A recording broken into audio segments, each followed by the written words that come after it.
Halo, selamat pagi anak-anak kelas 1. Apa kabarnya di hari ini?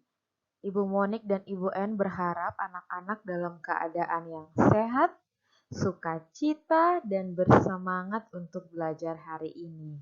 Hari ini kita akan kembali belajar IU, tapi sebelumnya Ibu Monik mau review dulu. Ibu Monik mau mengingatkan anak-anak tentang materi yang kita sudah pelajari di hari-hari kemarin.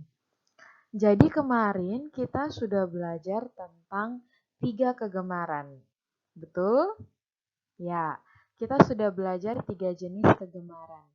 Yang pertama adalah gemar berolahraga atau bermain. Yang kedua adalah gemar bernyanyi. Yang ketiga adalah gemar menari. Nah, hari ini kita akan belajar lagi satu jenis kegemaran yang baru. Anak-anak penasaran itu apa? Nah, ini dia. Hari ini kita akan belajar tentang gemar membaca. Coba yang di rumah, kalau kegemarannya membaca, coba angkat tangan. Saya gitu ya. Oke, hari ini kita akan belajar tentang gemar membaca. Saya suka membaca. Nah, anak-anak, Ibu Monik mau menyampaikan bahwa membaca itu adalah kebiasaan yang baik, adalah kegemaran yang baik. Kenapa baik? Karena membaca itu membantu kita mendapatkan informasi, membantu kita memahami hal-hal yang baru. Bahkan ada yang bilang membaca adalah jendela dunia. Kita bisa melihat banyak hal. Contohnya, Ibu Monik nih belum pernah pergi ke negara Amerika. Tapi dengan membaca buku, Ibu Monik tahu, oh di Amerika itu daerahnya bagaimana, orang-orangnya biasanya makan apa, ada tempat-tempat apa saja yang ada di sana. Nah, informasi itu dapat Ibu Monik peroleh jika Ibu Monik membaca. Nah, di zaman sekarang kita tidak terbatas kepada buku. Anak-anak sudah bawa ke sekolah buku-buku cerita. Ibu Monik juga senang ya saat Ibu Monik dan Ibu En memberi waktu untuk membaca, anak-anak kelas 1 mau membaca. Bahkan sudah ada anak-anak yang membaca sendiri tanpa disuruh sama ibu guru. Good sekali, itu hebat. Nah, membaca itu, Nak, tidak terbatas kepada buku yang kamu punya. Sekarang kita hidup di zaman yang modern, jadi membaca itu bisa juga dalam bentuk digital. Jadi bukunya tidak kamu harus pegang begitu dalam bentuk yang buku yang biasa kamu punya, tapi buku itu juga bisa dalam bentuk digital. Contohnya, anak-anak siapa yang sudah membaca buku-buku di Epic? Ibu Monik dan Ibu En yakin ya sudah ada beberapa anak, bahkan sudah hampir semua anak membaca buku di Epic. Nah, itu adalah satu cara yang baik untuk membaca. Yang penting anak-anak mendapat informasi baru. Siapa yang di rumahnya mama atau papa biasanya beli koran atau langganan koran? Ya, beberapa ada mungkin ya di rumah. Nah, membaca koran itu juga hal yang baik, Nak. Jadi bacalah hal-hal yang positif. Baca koran, baca komik anak-anak, buku cerita anak-anak, baca buku pengetahuan, dan yang paling penting adalah membaca Alkitab.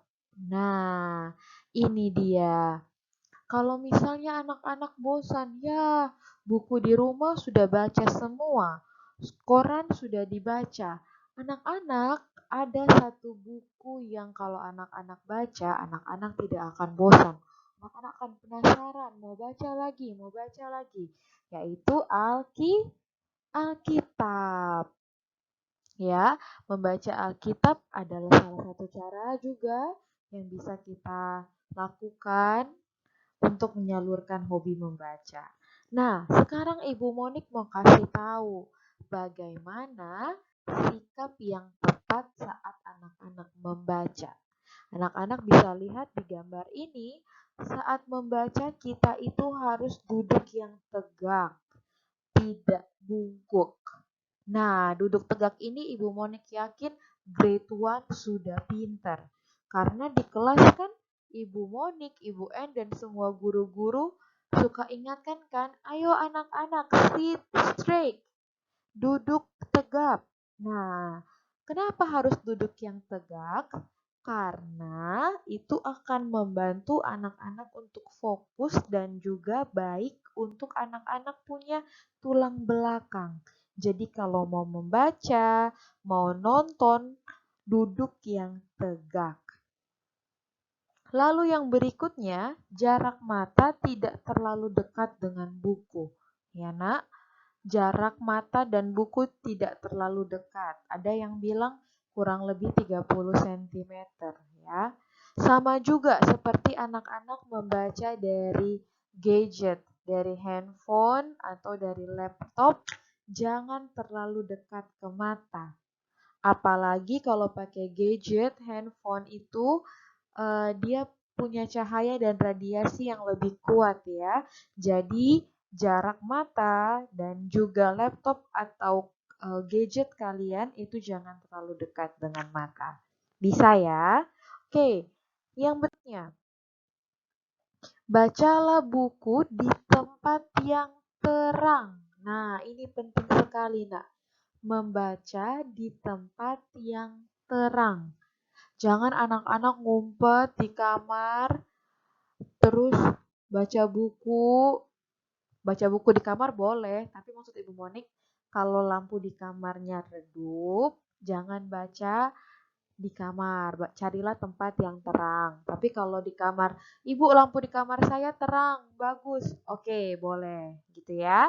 Jadi bacalah buku di tempat yang terang. Lalu, gunakan lampu jika ruangan terlalu gelap. Nah, itu dia.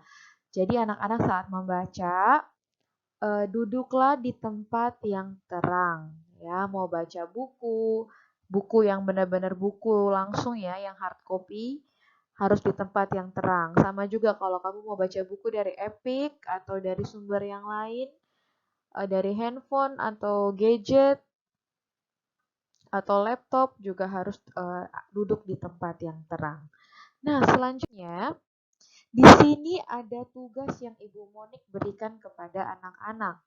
Ibu Monik dan Ibu N meminta anak-anak untuk membaca bacaan berjudul Aku Suka Bubur Kacang Hijau.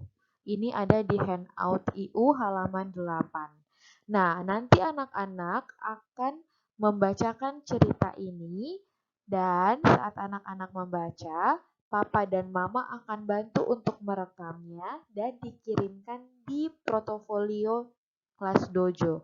Ibu Monik dan Ibu N mau melihat apakah anak-anak kelas 1 membacanya sudah semakin jago, sudah semakin hebat, atau masih perlu dibantu. Begitu ya. Nah, anak-anak saat membaca itu kita bukan cuma baca-baca asal-asalan, tapi membaca itu juga harus memperhatikan tanda baca, tanda titik, tanda koma harus diperhatikan. Untuk itu Ibu Monik akan memberikan contoh bagaimana membaca bacaan yang berjudul Aku Suka Bubur Kacang Hijau. Anak-anak dengarkan ya. Tio paling suka makan bubur kacang hijau.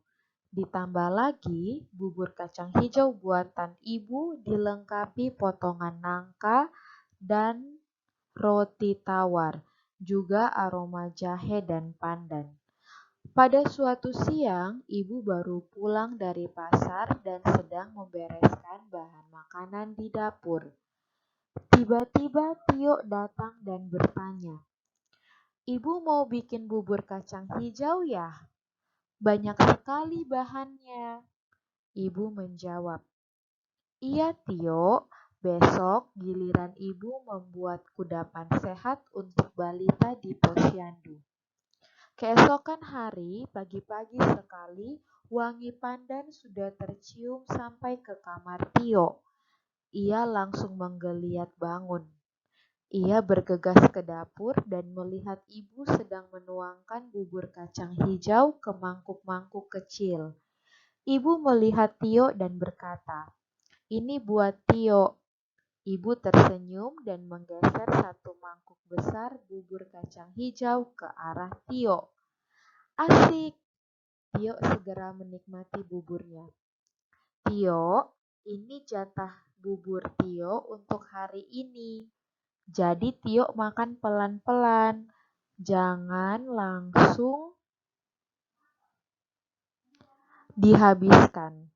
Yang lainnya akan Ibu antarkan ke posyandu." Ibu mengingatkan.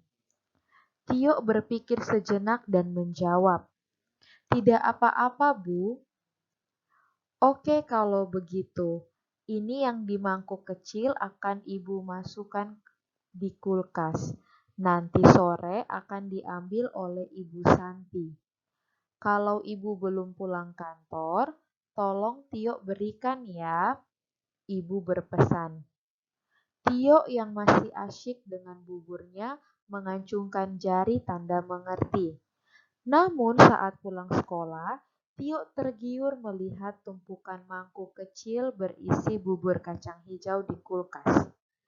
"Ada banyak, minta satu. Enak sekali rasanya. Sepertinya kurang kalau hanya satu." Tio pun mengambil satu lagi dan beberapa mangkuk kecil lagi. "Ya ampun!"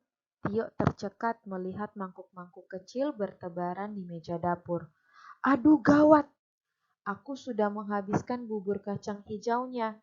Bagaimana kalau Ibu marah?" Tio benar-benar bingung.